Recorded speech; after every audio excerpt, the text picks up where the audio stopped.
هایلوکس 2016 با کیت زیبای تاندرا.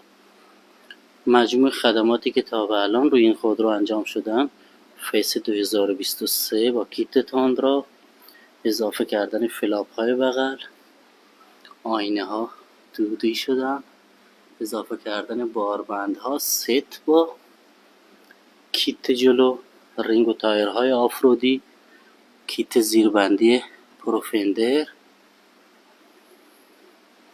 کل بدنه بادی فنس شده تا در آفرود از رنگ خودرو محافظت بشه. استوپ سوم و چراغ‌های عقب به همراه سپر عقب دودی شدن تا با کیت زیبای تاندرا همخوانی داشته باشه و نتیجه این خودرو بسیار زیبا با قابلیت بالایی در آفرود. توضیح ملایمی هم بدم در رابطه با مقایسه این خودروها با انواع دو کابین‌های چینی.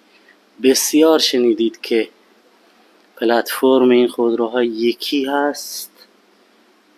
بله، از لحاظ زوایا یکی هستن ولی تمام قطعاتش متفاوت است.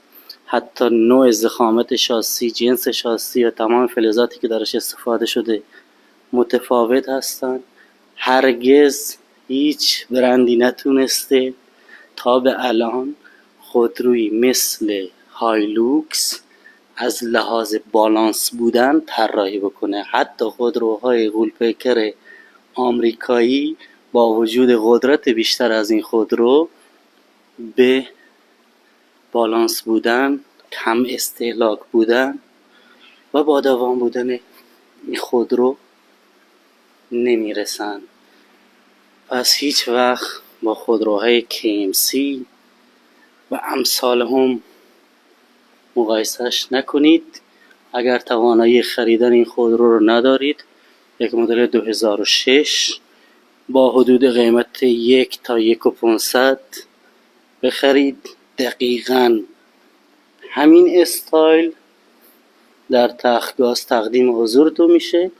در چند پست قبلی میتونید یا هایلوکس نقره‌ای دیگه مدل 2006 تماشا کنید که همین کیت روش سوار شده با همین رینگ ها و حدوداً مبلغی زیر 500 تومن خرج خواهید کرد. حداقل 15 سال هم میتونید ازش لذت ببرید تا بدید به صاحب بعدیش.